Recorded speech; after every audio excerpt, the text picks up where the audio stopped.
അങ്ങനെ എൻ്റെ കുറേ നാളത്തെ ആഗ്രഹമാണ് ഹെയർ ഒന്ന് കളർ ചെയ്യണമെന്ന്.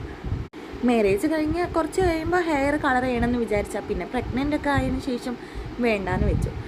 പിന്നെ ഒരു മേക്ക് ഓവറിന് ഇറങ്ങി തിരിച്ചിരിക്കുകയാണ്. എനിക്ക് ഹെയർ കളർ ചെയ്താൽ സ്യൂട്ടാവുമോ എന്ന് അറിയാത്തതുകൊണ്ടാണ് ഇത്രയും കാലം നീട്ടി വെച്ചത്. പിന്നെ ഈ ഒരു സ്റ്റൈലിൽ എൻ്റെ ഹെയർ കാണുമ്പോൾ നല്ല കോമഡി ആയിട്ടുണ്ടല്ലേ.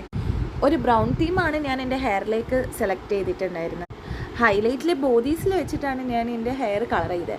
ഇവിടെ വന്നിട്ട് ഇതിന് മുന്നേ ഞാൻ ഹെയർ കട്ടൊക്കെ ചെയ്തിട്ട് ഞാൻ ഒരുപാട് സാറ്റിസ്ഫൈഡ് ആണ് ഇവിടുത്തെ സർവീസിൽ. അപ്പോൾ പിന്നെ ഇവിടേക്ക് തന്നെ വരാമെന്ന് വിചാരിച്ചു.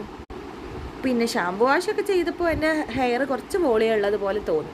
അത് വീട്ടിലെത്തിയാൽ പോവും, എന്നാലും ഒരു രസം അല്ലേ. പിന്നെ ബോഡീസിൽ 50% ഓഫർ വരുന്നുണ്ട്. നമ്മുടെ ഈ ജൂലൈ മാസം മാത്രമാണെന്നാണ് തോന്നുന്നത്. അവിടുത്തെ സ്റ്റാഫുകളാണെന്നുണ്ടെങ്കിൽ അത്യാവശ്യം നല്ല ഫ്രണ്ട്ലി ആയിരുന്നു.